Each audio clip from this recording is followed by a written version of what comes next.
Welcome back to the deep dive.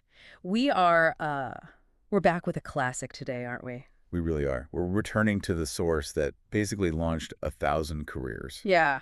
Napoleon Hill's Think and Grow Rich. Now, for the listener who might be, rolling their eyes right now. Thinking it's just positive thinking. Right. Thinking, oh, I've heard of this. It's just think happy thoughts and money magically appears out of thin air. Just hold on. Yeah, hold on. Because today we aren't skimming the surface of the whole book. We are focusing exclusively on chapter 4. Autosuggestion. Exactly. It's titled Autosuggestion. And I think it's where the real hacking of your own brain happens. Honestly, if you treat this book as a manual for the human mind, chapter 4 it's the technical schematic for how to program the machine. Right. It's not about happy thoughts at all. Yeah. It's about mechanics. It's almost like the user interface. That's a really great way to put it. Hill makes this very bold claim right at the start of the section. He asks this question: why do some people work themselves into the ground and stay poor, while others seem to just attract success without the same level of grinding, miserable effort? And he says the difference isn't luck. No. And it isn't even talent. Right. It's what the text calls the agency of control. The agency of control. Let's dig into that. It's all about what is happening in the feedback loop between your conscious thoughts and your subconscious actions.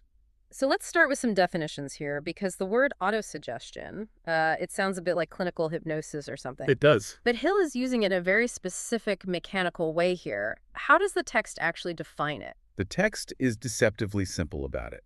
Hill defines autosuggestion as self-suggestion. Okay. It is, fundamentally, the agency of communication between that part of the mind where conscious thought takes place and that which serves as the seat of action for the subconscious mind. So it's basically the bridge. It's the bridge, exactly.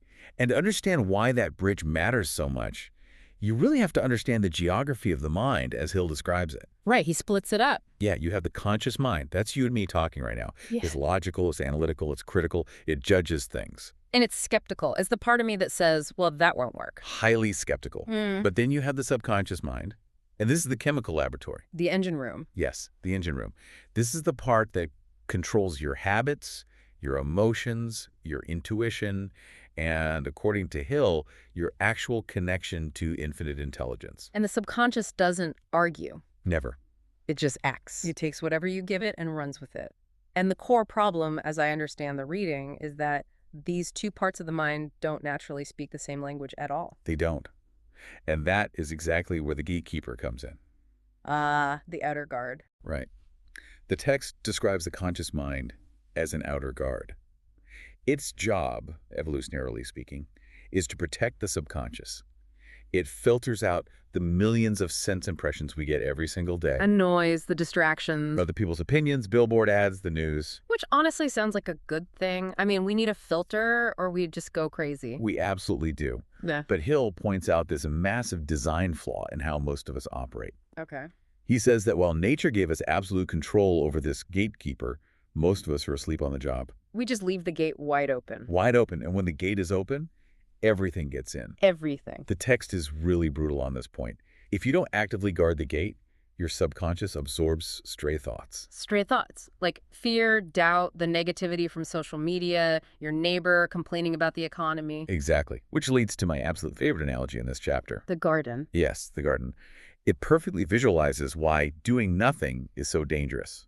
Walk us through the garden metaphor, because I think it really anchors the whole concept for the listener. So Hill asks us to look at the subconscious mind as a fertile garden spot.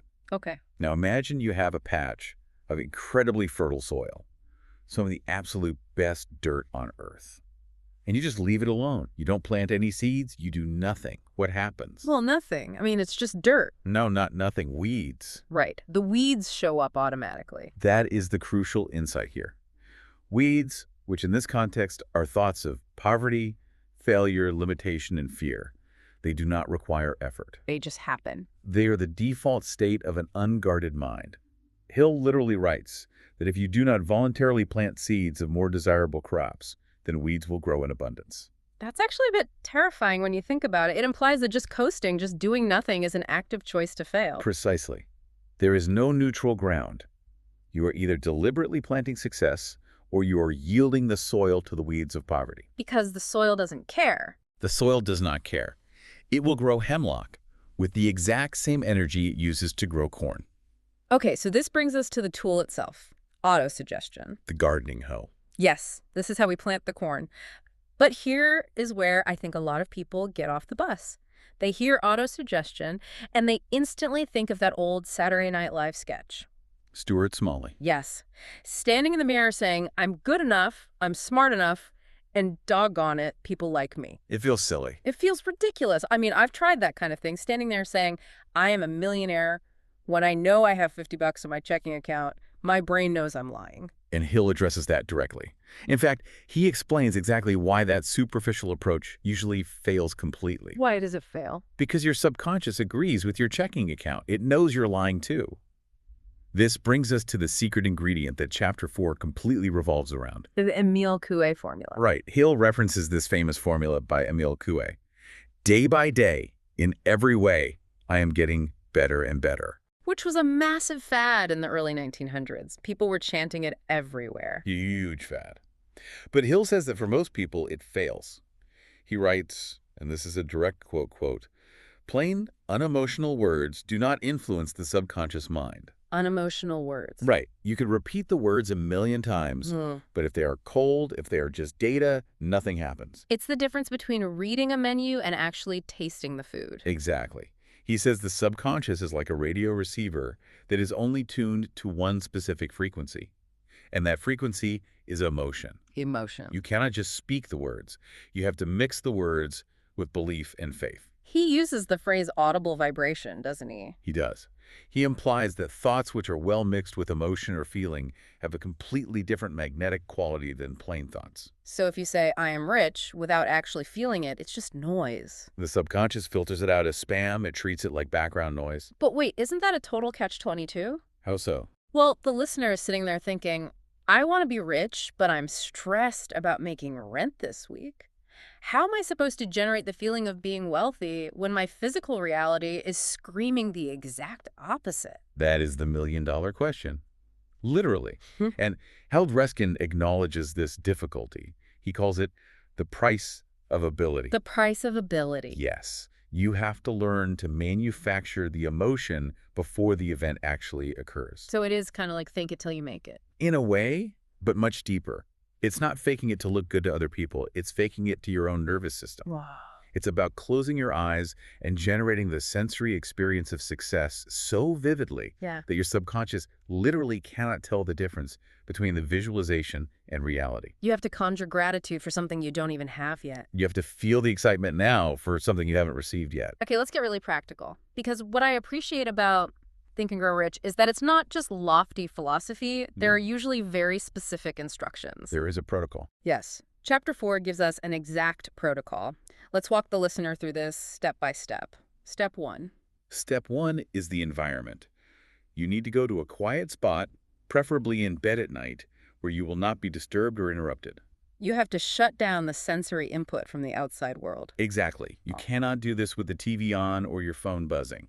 Makes sense. What is step 2? Step 2. Close your eyes and repeat aloud your written statement of desire. Why aloud? That seems a bit awkward if your spouse is sleeping right next to you. You might need to find a different room or do it in your parked car.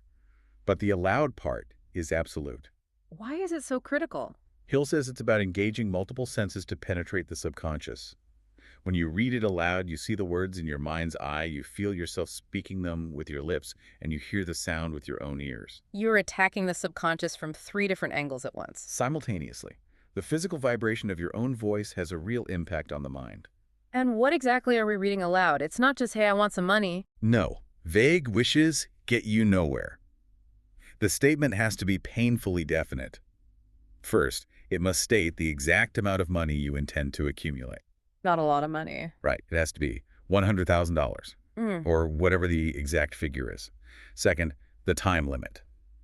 The specific calendar date you will have it. And the third part. This is the one I think people always skip. They do because it's the hard part. You must describe the exact service or merchandise you intend to give in return for the money.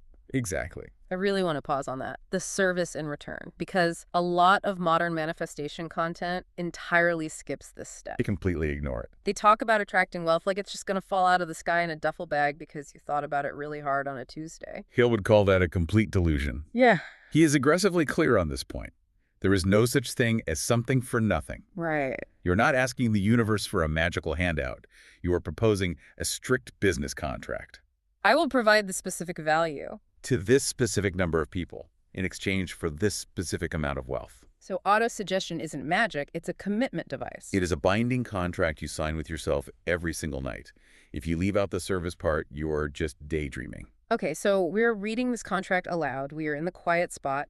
What is the mental action that needs to be happening during the reading? Visualization, but extreme, vivid visualization. Hill says you must see and feel yourself already in possession of the money. He actually says to visualize the physical money itself, doesn't he? Yes. Imagine the physical bills in your hands. Imagine logging into your bank account and seeing the balance, The actual digits. the digits. But even more importantly, you must imagine yourself performing the service. See yourself doing the hard work that earns the money. See the transaction actually happening. Now, this leads directly into the part of the chapter that I found to be the most psychologically fascinating. Hill literally tells us to play a trick on our own minds. A legitimate trick. That's his phrase. Which sounds a bit manipulative. Oh, it is completely manipulative. You are manipulating your own biology. He says you need to communicate 3 distinct things to the subconscious. Okay, what's the first? First, that you believe you must have the money. Not would like to have it, but must. Absolutely urgency. Second, that the money is already awaiting your claim. Like it's sitting in a cosmic escrow account with your name on it. Yes, it is already yours, you just haven't gone to pick it up yet. And the third thing. Third, you demand that the subconscious must hand over practical plans for acquiring it. This right here is the sticking point for me, and I bet for a lot of people listening. The plan. Yes, the plan. I can visualize the money, I can set the date, but I have absolutely no idea how I'm going to make $1 million. If I knew how to do it, I'd have done it 5 years ago. And that is the ultimate trap of the logical conscious mind. The logical mind wants the plan first and the belief second. Show me the map, and then I'll start driving. Exactly. Huh. But Hill says you have to completely flip that paradigm. You must believe in the destination first, and the map will appear. So the rule is, do not wait for a definite plan. Correct. Begin seeing yourself in possession of the money right now. Demand the end result. That feels incredibly reckless to the logical brain. It feels reckless because your logical brain is limited to what it has already experienced. You're trying to use auto-suggestion to tap into something much broader. So how does the plan actually arrive? Does it come in an email? Rarely. Hill explains that the plan will usually flash into your mind in the form of an inspiration or a hunch. The sixth sense. Yes, he connects it to the sixth sense. It's that sudden aha moment you get in the shower, or that random feeling that you need to call a specific person you haven't spoken to in years. Or an idea for a business that wakes you up at 3 in the morning. Exactly. But here is the massive warning attached to the hunch. And I think this is where 99% of people fail this entire protocol. What's the warning? Hill writes that when that plan appears, you must put it into action immediately. In all caps. Immediately. Failure to act, then, is, as he puts it, fatal to success. Why is it fatal? Think about the mechanics we just discussed. You've spent weeks telling your subconscious, I am dead serious about this. I demand a plan. Right. Your subconscious finally goes to work, digs up a creative solution, and hands it to you as a hunch. And if you don't act on it... If you look at that hunch and say, I'll do it next week, or, wow, that seems a little risky, you have just broken the contract. You've proven to yourself you didn't really believe it in the first place. Exactly. You've just reasserted doubt. You've basically told your subconscious, never mind, I was just kidding. Don't listen to me. So the autosuggestion primes the brain to find the opportunity, but the conscious mind still has to actually pull the trigger. Autosuggestion loads the gun. You still have to fire it. I want to play devil's advocate for a second here, because what we are describing requires a massive amount of effort. It really does. Reading a highly emotional statement aloud every single night and every single morning. Most people are going to try this and quit after 3 days. And Hill predicts that entirely. That's why there's a whole section in this chapter focused on the price of ability. What is the price? Everlasting persistence.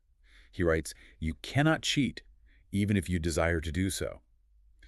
The price of influencing the subconscious is the sheer ability to stick with the repetition until your neural pathways actually change. It's like going to the gym. You can't just go once, lift a heavy dumbbell, and look in the mirror saying, well, I'm a bodybuilder now. Perfect analogy. You are trying to overwrite a lifetime of bad programming. If you are 40 years old, you have had 40 years of poverty consciousness reinforcing itself in your brain every single day. You think a weekend retreat of affirmations is going to fix that? Not a chance. Hill uses the word obsession for a reason. A burning obsession. It has to be the dominant, overriding thought in your mind. If just a casual wish or a mild hope, the subconscious ignores it.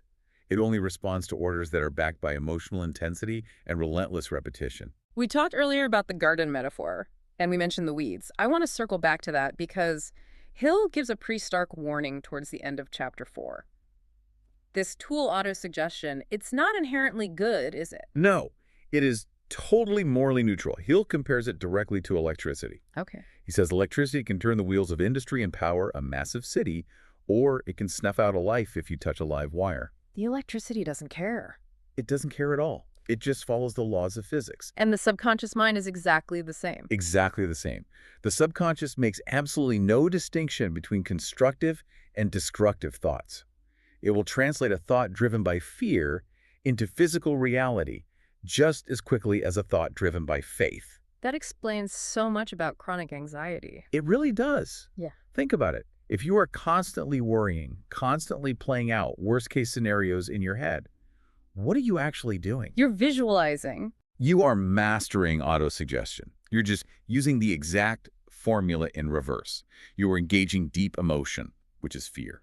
You are using constant repetition worrying all day long. And you are vividly visualizing the outcome, the disaster. And the subconscious says, message received loud and clear. Let's make that happen. Yes. The boss wants a disaster. Let's subtly sabotage his job interview. Let's make his hands shake. Let's make him oversleep and miss the bus. So poverty consciousness, as Hill calls it, is really just autosuggestion gone horribly wrong. It's autosuggestion left on autopilot. And remember the garden. The weeds grow voluntarily. You don't have to work to grow weeds. You don't have to work to be poor. You don't have to work to be miserable. You just have to stop working to be successful. Wow. That paints the old concept of man as the master of his fate in a very different light. It's not just some poetic motivational phrase. No, Hill means it mechanically. We are masters of our fate, specifically because we are the only creature on Earth that has the power to consciously control our thoughts. And because thoughts control the subconscious. And the subconscious controls our actions and our results. If you control the thought, you control the destiny. But it all starts with guarding that gate. It always starts at the gate. So let's bring this home for the listener. We've gone really deep into the mechanics today. If we had to synthesize Chapter 4 into a tight, actionable checklist for tonight, what does that look like? If we boil it all down, I think there are 4 non-negotiable elements. Number 1? The statement. You need a clear, written contract, exact amount, exact date, and the specific service given. Do not skip the service. Number 2. The emotion. You cannot just read it like you're reading a grocery list. You have to mix it with deep faith and feeling.